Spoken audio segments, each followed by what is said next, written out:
So welcome back again YouTube students. आज की video का टॉपिक होने वाला है NIC teeming, network interface card teeming, जिसमें हम नेटवर्क पोर्ट्स को कॉन्फ़िगर करते हैं टीमिंग पे। अब टीमिंग होती क्या है, कैसे कॉन्फ़िगर करना है, तो चलिए देखिए पूरी वीडियो और जानते हैं।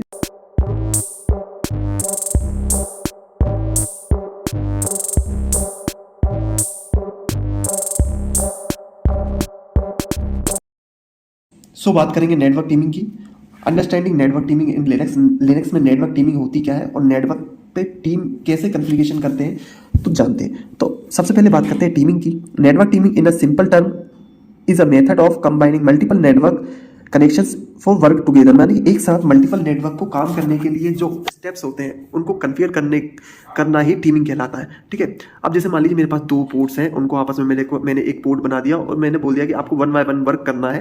तो मतलब एक एट दी एंड एक ऐसा पोर्ट बना दिया जो सर्वर का मेन पोर्ट रहेगा, बट इस पर दो नेटवर्क कनेक्शंस लगे ताकि एक डाउन हो जाए तो दूसरा अप रहे, या फिर ऐसी कोई कंडीशन लगा दी जाए जिससे कि सर्वर डाउन ना हो, तो हम उसको टीमिंग कहते हैं। अब type of teeming configuration methods बताएं मैं आपको, तो ये डिफरेंट टाइप के होते हैं। अब जैसे ब्रॉडकास्ट होता है, राउंड रॉबिन होता है, एक्टिव बैकअप। तो ये ब्रॉडकास्ट की बात करते हैं। ब्रॉडकास्ट में क्या होता है दोस्तों कि data is transmit over the ports के थ्रू, मतलब कि जिसमें सारे पोर्ट्स पर डेटा ट्रांसफर हो जाता है। जैसे कि मान लीजिए अगर 3 पोर्ट्स लगे हैं तो तीनों पोर्ट से ही हमारी स्पीड आएगी, दैट्स कॉल्ड ब्रॉडकास्टिंग। यानी नेटवर्क तीनों ही पोर्ट से ले लिया जाएगा, इसे ब्रॉडकास्ट कहा जाता है। और आउटपुट भी तीनों पोर्ट से ही जाएगा, यानी जितने पैकेट्स आएंगे वो तीनों पोर्ट से ही जाएंगे, तो इट्स कॉल्ड ब्रॉडकास्टिंग। और नेक्स्ट जो ऑप्शन आता है वो होता है round robin.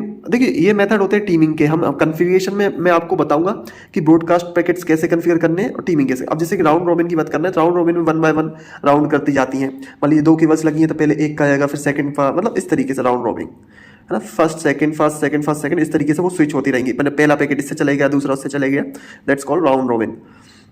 Data transmit over all ports in turn यानी कि 1 बाय 1। एक्टिव बैकअप क्या होता है? एक्टिव बैकअप ये होता है कि मान लीजिए ये 2 पोर्ट्स हैं हमारे पास, एक पोर्ट डाउन हो जाता है तो दूसरा अप हो जाएगा ऑटोमेटिकली, दूसरा डाउन हो जाता है, ये वाला अप हो जाएगा। यानी कि सर्वर को डाउन नहीं होने देंगे, बट 1 बाय 1 स्विच होते रहेंगे अगर डाउन वाली कंडीशन बनती है तो। नेक्स्ट पे आते हैं लोड बैलेंस। लोड बैलेंस का सीधा सिंपल सा मेथड है कि जब मान लीजिए किसी एक पोर्ट पर ट्रैफिक का लोड ज़्यादा हो जाता है तो ऐसी कंडीशन में वो ट्रैफिक का लोड दूसरे पोर्ट पर स्विच हो जाता है ताकि दोनों के बीच में जो ट्रैफिक है और जो पैकेट्स का ट्रैफिक है वो इक्वल बना रहे। तो ऐसी कंडीशन बनाने के लिए हम लोड बैलेंसिंग पोर्ट्स पर कॉन्फ़िगर करते हैं। और ये है था न्यू मेथड जिसे कंट्रोल प्रोटोकॉल भी कहते हैं, जिसमें हम एक लिंक के थ्रू इसको कॉन्फ़िगर करते हैं, लेक ऐप। तो इसमें ये ज़्यादातर यूज़ नहीं होता, बट आप नाम जान लीजिए कि ये वाला प्रोटोकॉल भी हमारे पास होता है। ओके, तो इंस्टॉल टीम डीमन। सबसे पहले अगर आप मान लीजिए आप न्यू यूज़र हैं और आपको बिल्कुल आइडिया नहीं है, तो आपको सबसे पहले यम इंस्टॉल टीम कमांड जो पैकेज होता है वो इंस्टॉल करना पड़ता है टीम कॉन्फ़िगर करने के लिए। और अगर अवेलेबल है तो विच कमांड के थ्रू भी आप चेक कर सकते हैं। सबसे पहले मैं आपको एक डायग्राम के थ्रू समझा देता हूँ कि किस तरीके से हम सर्वर्स पे टीमिंग कॉन्फ़िगर करते हैं, या टीमिंग का एक डायग्राम किस तरीके से हमको समझना होगा, क्योंकि डायग्राम से हम इजीली अंडरस्टैंड कर सकते हैं। मान लीजिए मेरे पास एक सर्वर है और इसके ये 2 एनआईसी कार्ड या एनआईसी पोर्ट है, और यहाँ पर ये जो टीमिंग कॉन्फ़िगर कर रहे हैं। ठीक है, ओके, हेडिंग डाल देता हूँ। तो इस पोर्ट, ये है पोर्ट 1 हमारा, और ये है सेकंड वाला है, ये पोर्ट 1 हो गया, और ये हो गया पोर्ट 2 हमारा, ये पोर्ट 2 हो गया। देन इन दोनों पोर्ट से हमारी कैट 6 केबल्स कनेक्टेड रहेंगी, जिनसे जो कि स्विच से आ रही होंगी, कोई भी नेटवर्क स्विच से कनेक्टेड होंगी। तो अगर वो केबल्स कैट 6 है या फाइबर है, कुछ भी हो सकती है, इट डजेंट मैटर, बट ये नेटवर्क केबल्स होंगी। मान लीजिए ये स्विच है और ये आपका नेटवर्क स्विच हो सकता है आपके नेटवर्क इन्वायरमेंट में या लोकल एरिया नेटवर्क में अवेलेबल स्विच, जिसमें मल्टीपल पोर्ट्स होंगे, लैन पोर्ट्स, मल्टीपल लैन पोर्ट्स होंगे। तो इन लैन पोर्ट्स को आपको इस तरीके से यहाँ पे कैट 6 से ये 2 पोर्ट्स पर आपने कैट 6 के थ्रू कनेक्ट कर दिया, जिससे कि इन दोनों पोर्ट्स पर डीएचसीपी के थ्रू आईपी आ जाएगी। अगर आपके नेटवर्क में डीएचसीपी अवेलेबल होगा तो डीएचसीपी के थ्रू आईपी मिल जाएगी, बट अब इन दोनों पोर्ट्स पे डिफरेंट आईपी आएगी। तो अब ये सर्वर को डिसाइड करना होता है कि मुझे मेरा मेन आईपी कौन सा सेलेक्ट करना है। ये सर्वर जैसे मान लीजिए एक बार डाउनलोड करके आप किया तो हो सकता है सेकंड पोर्ट की आईपी वो अपने मेन आईपी बना ले। तो ऐसी कंडीशन में हमको क्या करना पड़ता है कि वो अगर एक पोर्ट जिसने मेन आईपी बनाई हुई है, ये सर्वर ने सेलेक्ट कर लिया उसको मेन आईपी बेस पे, तो हो सकता है अगर वो डाउन होगा किसी कंडीशन में, सर्वर भी आपका डाउन हो जाएगा, आपकी कंसोल डिस्कनेक्ट हो जाएगी। तो ऐसी कंडीशन, जैसे ये 192 की आईपी है, ये मेन आईपी मान लीजिए इसने ये बना ली, तो ये बंद हो गया तो आपका सर्वर भी डाउन हो जाएगा। ठीक है, तो इन दोनों के बीच में हमको ऐसी कंडीशन में कम्युनिकेशन बिठाना होता है, ऐसा कम्युनिकेशन जिससे कि ये सर्वर को डाउन ना होने दें, एक साथ मिलकर काम करें ये दोनों पोर्ट। इस कॉल पे इस प्रोसेस को हम बोलते हैं एक्टिव बैकअप कॉन्फ़िगरेशन या फिर एक्टिव बैकअप। ठीक है, तो एक्टिव बैकअप कॉन्फ़िगरेशन ही हम आज की वीडियो में कॉन्फ़िगर करने वाले हैं। बाकी हम किसी मेथड को, बस हमको मेथड सेट करना है, बाकी ऑटोमेटिकली वह उसी प्रोसेस की तरह काम करने लगता है। तो यहाँ पे मान लीजिए एक पोर्ट मैंने टीम पोर्ट क्रिएट किया। अब कैसे क्रिएट करना है वो तो मैं आपको कंसोल पर दिखाऊंगा टर्मिनल के ऊपर, बट अभी आप डायग्राम को समझिए कि मैंने एक टीम पोर्ट क्रिएट किया और इस टीम पोर्ट को मैंने जो आईपी दे दी, मान लीजिए सेम नेटवर्क की आईपी होनी चाहिए, जैसे 192 के दोनों पोर्ट की आईपी है तो 192 की ही आईपी यहाँ पे हम टीम नेटवर्क के पोर्ट को देंगे। ओके, सो यहाँ पर टीम 192 के नेटवर्क की आईपी हम दे देंगे। और यहाँ पर अब हमको टीम के साथ टीम स्लैब कनेक्शन भी क्रिएट करने पड़ते हैं। फॉर एग्जांपल जैसे कि ये स्लैब कनेक्शन इन दोनों पोर्ट से कम्युनिकेट करते हैं। स्लैब कनेक्शन का मतलब ये होता है कि इनका मास्टर हम टीम पोर्ट बना देते हैं और ये जो आउटपुट लेंगे वो टीम से लेंगे। अब टीम डिसाइड करेगा कि किसको अप करना है और किसको डाउन करना है। ठीक है, ये टीम पोर्ट को हम मास्टर बना देते हैं, मास्टर पोर्ट जिसे हम या मेन पोर्ट भी बोलते हैं। अब इस पे जो आईपी वो सर्वर की आईपी हो गई, अब उन दोनों की आईपी से इसे कोई मतलब नहीं है। ओके, नेक्स्ट स्टेप में यहाँ पर जैसे ही ये मेन पोर्ट बन जाता है, सर्वर की मेन आईपी बन जाती है, तो अब यहाँ पे हम टीम स्लैब्स को आपस में कनेक्ट कर देंगे।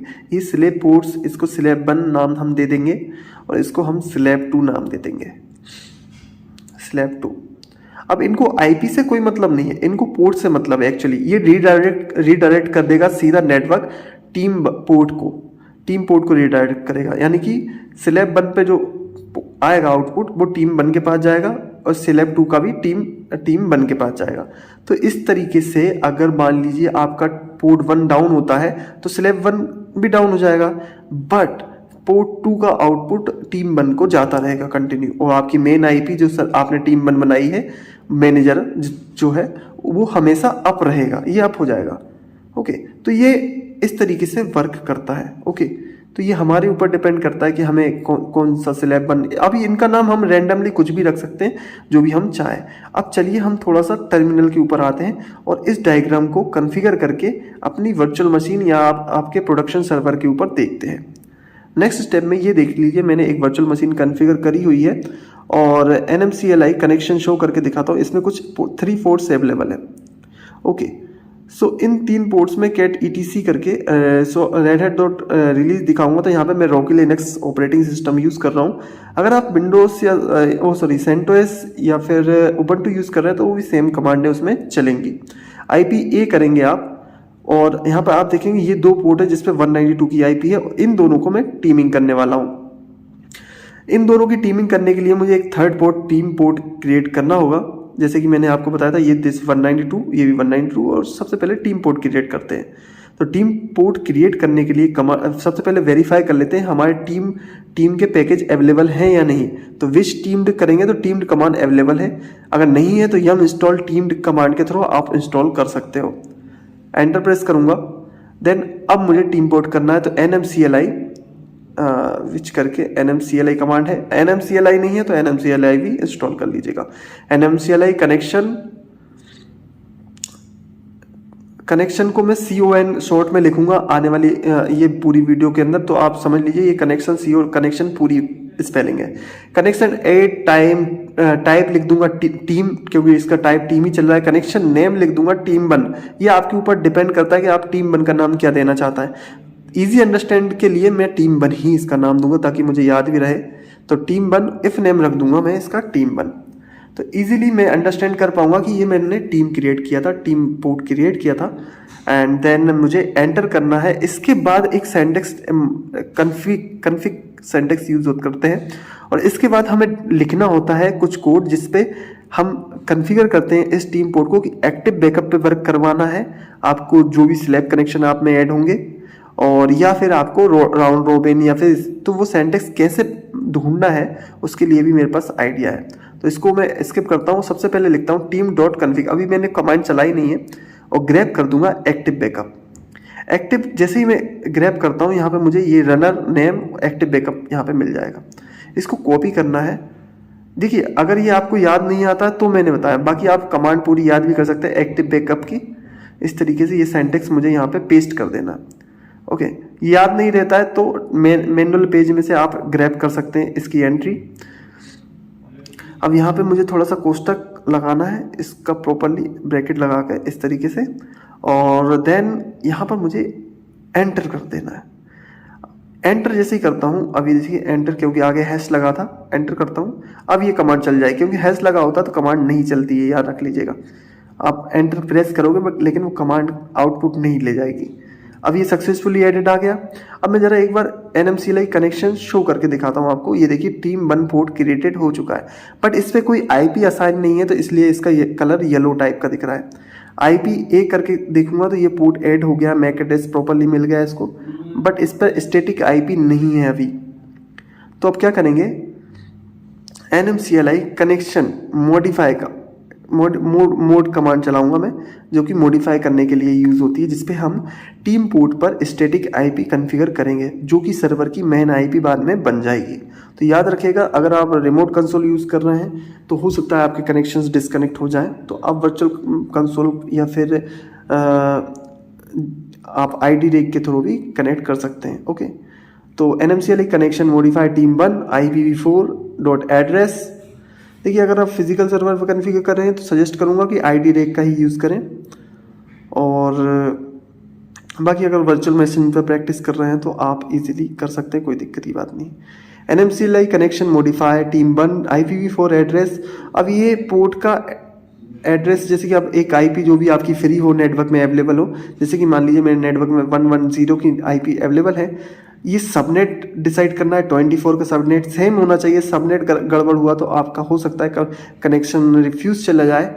अब गेटवे IP4 गेटवे, अब गेटवे क्या है इसका कैसे पता चलेगा। मान लीजिए अगर आप मशीन का गेटवे आपको आइडिया नहीं है, तो आपको पता करने के लिए, जैसे मुझे याद है कि मेरा गेटवे ये है, बट फिर भी IP रूट कमांड के थ्रू मैं पता कर सकता हूँ। ये यहाँ पर मुझे गेटवे लिखा कर आ जाएंगे और मैं इजीली अपनी कमांड में गेटवे ऐड कर सकता हूँ। हैश लगा दिया था मैंने ताकि कमांड का आउटपुट ना जाए। तो IP4 गेटवे, और गेटवे की IP लिखी, और यहाँ पे IPv4 मेथड लिख देंगे मैनुअल। इसको मैं, क्योंकि हम इसमें मैनुअल एंट्री कर रहे हैं, आगे से हैश को रिमूव कर देंगे और ये कमांड का एंटर प्रेस करेंगे तो ये कमांड चल जाएगी। तो यहाँ पर आप चेक करेंगे कि अभी पोर्ट अप नहीं हुआ है और ना ही IP असाइन हुई है। एक्चुअली IP असाइन हो गई है, बट इस पोर्ट को हमको डाउन करके एक बार अप करना होगा। तो NMCLI connection down team 1, NMCLI connection up team 1, और यहाँ पर आप चेक कर पाएंगे जैसे ही मैं एंटर करता हूँ तो ये कनेक्शन पोर्ट अप हो जाएगा, और IP A करूँगा तो यहाँ पे IP असाइन हो गई है। बट आप नोटिस कर रहे होंगे कि अभी की कंडीशन में मैंने मतलब प्रॉपरली IP असाइन होने के बाद भी अभी भी सर्वर की IP वही है। नहीं तो अगर सर्वर की IP चेंज हो जाती तो यहाँ से रिमोट कंसोल जो कि मैंने लिया हुआ है वो चला जाता। ये IP पिंग कर रही है यानी एक्टिव हो गई है। तो ऐसी कंडीशन में मुझे स्लैब कनेक्शन ऐड करने होते हैं। NMCLI कनेक्शन शो करूँगा, ये देखिए पोर्ट अप हो गया है, टाइप टीम हो गया, टीम 1 हो गया। तो यानी IP पिंग करने लगी है लोकल नेटवर्क में, बट ये अभी कम्युनिकेट नहीं करेगी बाहर के नेटवर्क से। तो इसके लिए आपको करना क्या होगा, ऐड करना है स्लेव कनेक्शन। तो स्लेव कनेक्शन कैसे ऐड करेंगे, NMCLI कनेक्शन ऐड, टाइप लिखेंगे आप टीम-स्लेव, ठीक है। स्लेव करने के बाद यहाँ पर लिखेंगे कनेक्शन नेम स्लेव 1। अब ये आप कुछ भी दे सकते हैं, ये आपके ऊपर डिपेंड करता है। इफ़ नेम रखेंगे आप, अब इफ़ नेम आप जो भी रखेंगे वो उसी पोर्ट से ये कनेक्ट हो जाएगा। तो मान लीजिए मैं ENP0S3 और 0S8 ये 2 कनेक्शन, अब मुझे पता नहीं है, आप चेक करना चाहते हैं, आगे हैश लगाया, देखिए इसकी IP ये है, और इसकी IP है, तो इन दोनों पोर्ट को याद रखना है मुझे, 3 और 8। तो यहाँ पे इफ़ नेम रखेंगे ENP0S8 और 3। तो सबसे पहले 3 वाले से कनेक्ट कर देता हूँ ENP और 0S3, इससे मैंने इसको कनेक्ट किया, और इसका मास्टर जो बना दूंगा मैं, इसका मास्टर बना दूंगा टीम पोर्ट को, टीम 1 पोर्ट को। टीम 1 पोर्ट इसका मैनेजर बन जाएगा, यानी कि इसको मैनेज करने के लिए टीम 1 रहेगा। इसका नाम अगर बड़ा है तो आप इस तरीके के ब्रैकेट भी लगा सकते हैं। मान लीजिए अगर बड़ा नाम है, स्पेस लगा के आप नेम लिखा हुआ है तो आप इस तरीके से भी लिख सकते हैं। देन एंटर, और जैसे ही एंटर करूँगा, अभी आगे से हैश रिमूव कर देता हूँ, नहीं तो आउटपुट नहीं जाएगा, और हमारा कनेक्शन ऐड हो गया। इसी तरीके से सेकंड स्लैब कनेक्शन भी हमको ऐड करना है। यहाँ पर हमको 3 की जगह 8 वाला पोर्ट है हमारा, ये देखिए एक 3 है एक 8 है, तो इस 8 वाले पोर्ट को भी ऐड कर लेते हैं। यहाँ पे 8 लिख देंगे। देन यहाँ पर स्लैब 2, बाकी सब सेम ही रहेगा। Okay, enter. अब NMCLI कनेक्शन शो करूँगा तो यहाँ पे देखिए स्लैब 1 और स्लैब 2 भी कनेक्शन हमारे एडेड हो चुके हैं। अब लेकिन जैसे ही मैं इनको अप करूँगा ना, तो मेरा यहाँ से रिमोट कंसोल बंद हो जाएगा, बिकॉज ऑफ दैट, क्योंकि इसका मेन जो पोर्ट है वो टीम 1 बन जाएगा ऐसी कंडीशन में। तो एक बार NMCLI कनेक्शन यहाँ पर कमांड चलाता हूँ। ये देखिए ये वर्चुअल कंसोल इस तरीके से, क्योंकि मैं वर्चुअल मशीन पे काम कर रहा हूँ तो मैं आपको यहीं के यहीं आउटपुट भी दिखा पाऊँगा। तो सबसे पहले यहाँ पे NMCLI कनेक्शन अब लिखूँगा स्लैब 1, और ये कनेक्शन चला गया, बिल्कुल चला गया। अब यहाँ पे मुझे एंटर प्रेस करना है। NMCLI कनेक्शन अप स्लैब 1, और इसी तरीके से IPA करूँगा, फिर यहाँ पर करूँगा NMCLI कनेक्शन शो। ये देखिए स्लैब 1 अप हो गया, स्लैब 2 अप हो गया। इस तरीके से मैं दोनों कनेक्शन को अप कर सकता हूँ। IPA करके देखूंगा, इसकी मेन IP असाइन हो चुकी है आई थिंक सर्वर को। ये जो IP है इसी से अब मैं लॉगिन कर पाऊँगा। तो अब देखते हैं मेन IP से लॉगिन मैं कर पा रहा हूँ कि नहीं। तो एक बार लॉगिन करके देखता हूँ। तो सर्वर की IP लिखेंगे हम, जैसे SSH rohit@191.110 एंड एंटर, और ये देखिए मैं लॉगिन कर पा रहा हूँ। ओके, अब यूज़र स्विच करेंगे, रूट यूज़र पर लॉगिन करूँगा यहाँ से मैं अपने नॉर्मल यूज़र से।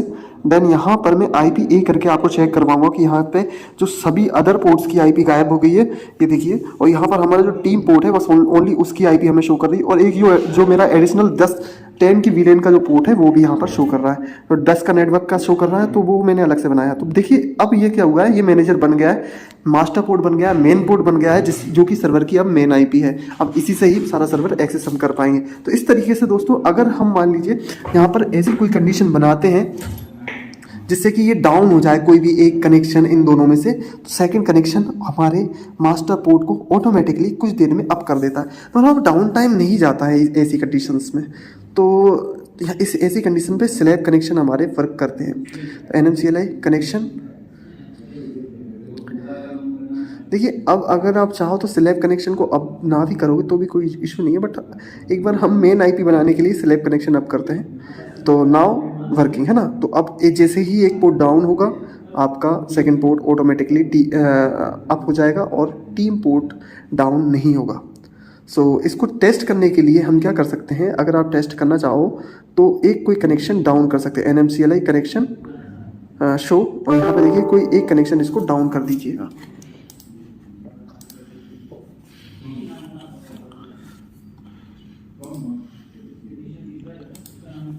और यहाँ पे NMCLI कनेक्शन शो, ये देखिए प्रॉपरली डाउन हो गया, और ये हमारा प्रॉपरली अभी कनेक्टिविटी है। तो इस तरीके से हम दोस्तों की अप और डाउन कर सकते हैं पोर्ट्स को, और हमारे कोई भी पोर्ट पर इफेक्ट नहीं पड़ेगा। आई होप वीडियो अच्छी लगी होगी। चैनल को लाइक करें, शेयर करें, सब्सक्राइब करें और बेल आइकन को दबा लें। मिलते हैं अगली वीडियो में। Thank you for watching.